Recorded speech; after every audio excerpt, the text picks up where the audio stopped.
পেট্ৰলৰ নাটনিৰ অপপ্ৰচাৰ সন্দৰ্ভত জিলা আয়ুক্তৰ জৰুৰী বৈঠক জনসাধাৰণক ভুৱা বাতৰিত আতংকিত নহবলৈ আহ্বান উল্লেখযোগ্য যে যোৰহাট জিলা জনসাধাৰণৰ মাজত পেট্ৰলৰ নাটনিক লৈ সৃষ্টি হোৱা অনাহক উদ্বেগজনক পৰিস্থিতি বুজ ল'বলৈ যোৰহাট জিলা আয়ুক্ত জয় শিৱানীয়ে জিলা আয়ুক্তৰ কাৰ্যালয়ত এখন গুৰুত্বপূৰ্ণ বৈঠক অনুষ্ঠিত কৰে। জিলাখনৰ অতিৰিক্ত আয়ুক্ত যোগান বিভাগ অধীক্ষক আৰু তেল ডিপোৰ মালিক সংস্থাৰ বিষয়ববীয়াসকলৰ উপস্থিতিত অনুষ্ঠিত বৈঠকত বৰ্তমানৰ পৰিস্থিতিৰ ওপৰত বিতং আলোচনা কৰা হয়। বিশেষকৈ ইন্ধনৰ নাটনিক লৈ জনসাধাৰণৰ মাজত যি উৰাবাতৰি বা ভয়ৰ সৃষ্টি হৈছে সেইটো দূৰ কৰিবলৈ প্ৰশাসনে বিশেষ গুৰুত্ব আৰোপ কৰিছে। জিলা আয়ুক্তগৰাকীয়ে স্পষ্ট কৰি দিয়ে যে জিলাখনত ইন্ধনৰ মজুত পৰ্যাপ্ত পৰিমাণে আছে আৰু যোগান ব্যৱস্থা সম্পূৰ্ণ স্বাভাৱিক হৈ আছে।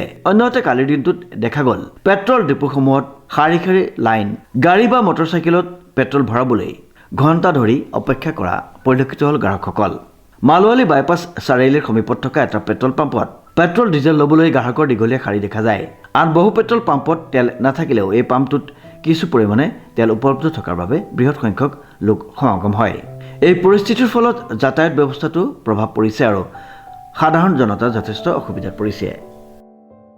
উৎপল দাসৰ এক বিশেষ প্ৰতিবেদন নিউজ নাও।